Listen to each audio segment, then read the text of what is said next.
What's up, folks? Welcome to the channel. I'm Don. Hope things are going well for you and your family and friends and all that stuff. I'm doing a donation request today for American Aquarium Long Haul. And it's been a while since I've done an American Aquarium song. I think it was a couple years ago.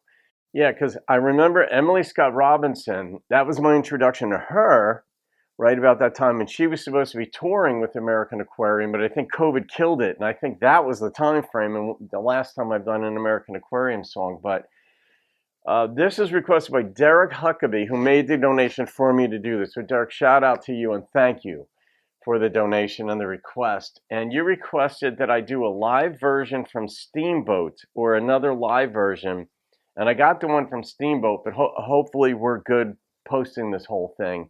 And we'll go from there. So here we go. American Aquarium Long Haul. I don't know this song. Welcome back. For the first time ever, we actually rolled our entire multicam production to the Music Fest at Steamboat for the 35th anniversary in 2020. We captured a ton of great sets, including American Aquarium in the Grand Ballroom. Locked and loaded with their 8th studio album, Lamentations, produced by Shooter Jennings. The band showed off this live version of the song Long Haul from that record, and now we get to show that off to you. If this is produced by Shooter, this actually could be a rock-based, in-your-face song. Let's find out. The first single from the record is a song called Long Haul, which is ironic because it's the last song on the record. It's the most optimistic song on the record. It's exactly what you think that song would be about. It's about not giving up. And the chorus is the same throughout the entire song, but each verse takes a different look at how to get to that chorus. So the first verse is just letting people know it's like it doesn't matter who I'm playing with, how much the sound changes, you know, whether or not you like one record more than the other one. I'm gonna keep putting out records. I'm gonna keep doing this for the rest of my life. Like, this is what my calling is. And then it gets to the chorus about, you know, I'm in it for the long haul. It's just a lesson my dad taught me early on that has reverberated through all of my music, which is hard work beats everything else. I love getting the background on this. That's why I like Kevin Bounds and Brenda Lynn Allen, people who write songs, Mickey Lamentia. Like, I interact with these folks sometimes on the channel, sometimes off the channel. We talk on the phone and stuff, but I love the insight into the songs and what it means to them. Because for whatever reason, I love the genesis, the origins of things. And I love the beginning and the end, try to envision where it would go with the end. If something's limitless, that's awesome, but I love the beginning premise. And it was just provided. So here we go.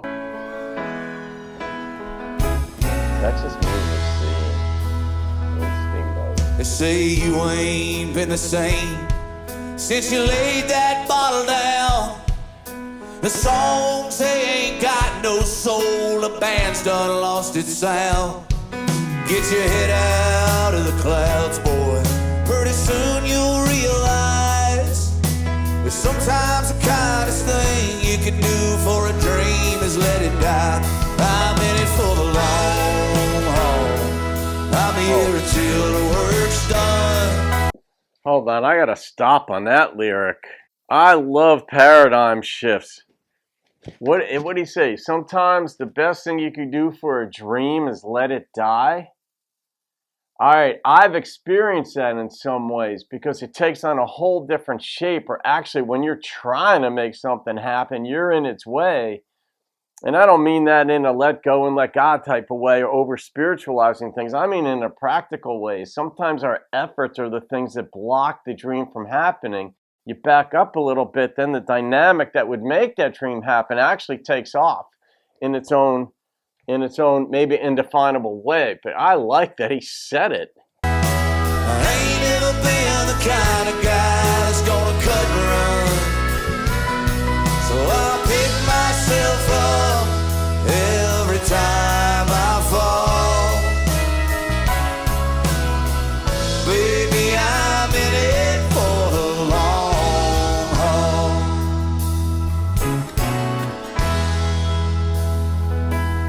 You see, the hardest part of getting sober is learning a drinking buddy ain't the same thing as a friend, just like the hardest part of starting over is admitting to yourself that something has come to an end. I'm in it for the long haul. I'm here until the work's done. I ain't ever been the kind of guy that's gonna cut and run. So I'll pick myself up every time I fall. Buddy, I'm in it for the long haul. All right, so these boys, I'm guessing this is autobiographical. It's very common in the music business where you get into it, people are buying you drinks, they might be giving you Coke, whatever. You get into all of that kind of stuff, and then you kind of go off the rails, especially as you have success, because then you're living proof that your way works.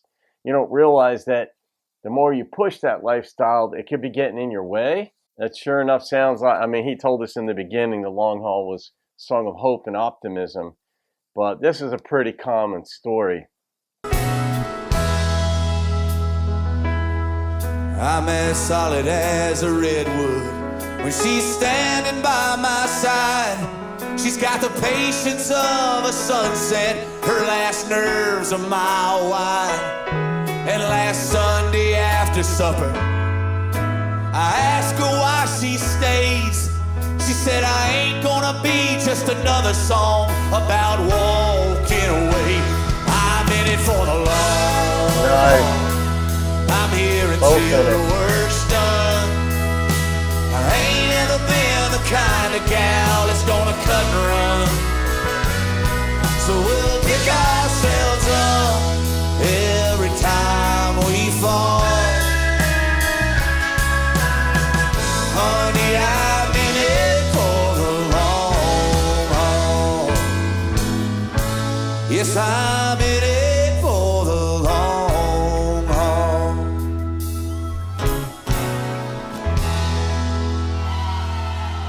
Nice.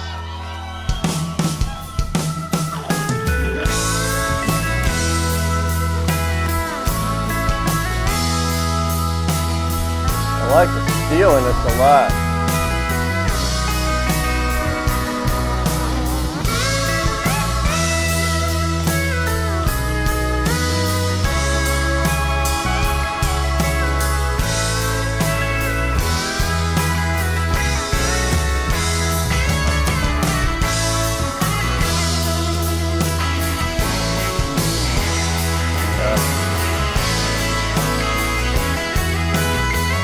You knew Shooter Jennings was producing it. You get guitar.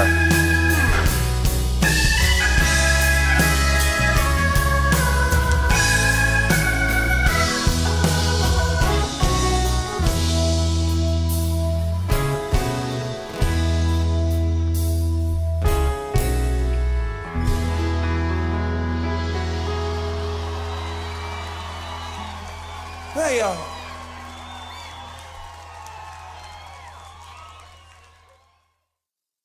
The long haul. That, well, I like the honesty in that too.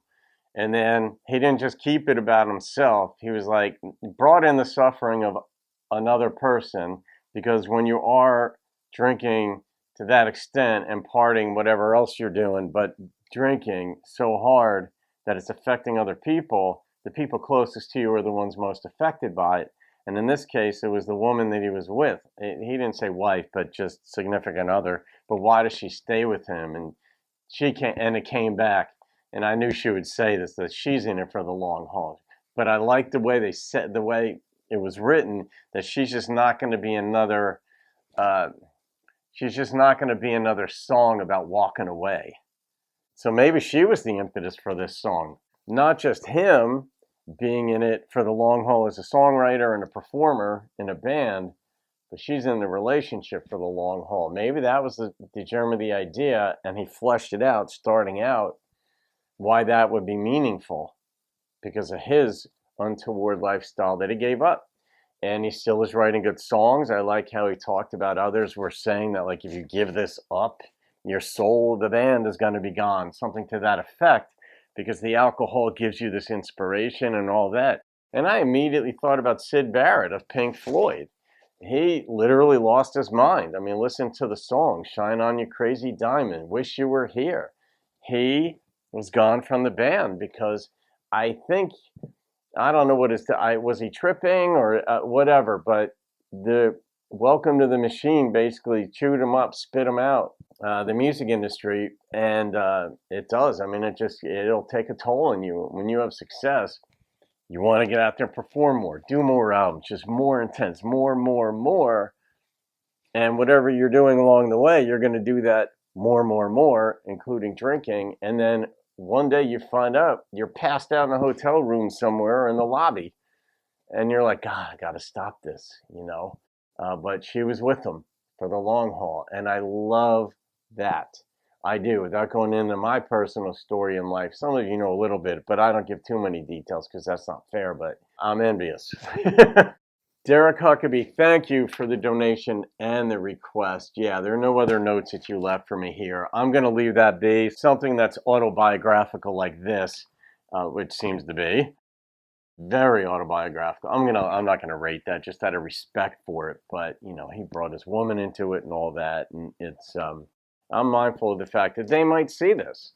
And so a lot of the artists have seen what I've done. Not all of them comment, but there's a long list that I have on my laptop. The artists who have either liked the video that I've done or have commented or have even reached out to me and we've spoken on the phone.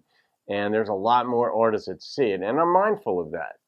And I'm still going to analyze a song the way I analyze it. But there's a certain respect you have just in case something happens. So there's a little bit more about why I wouldn't rate a song like this. It's his story. So there you go, folks. Thank you again, Derek, for that. You can thank Derek, folks, for that as well. And that's it. Have a great day. See you on another video. Keep rocking the country.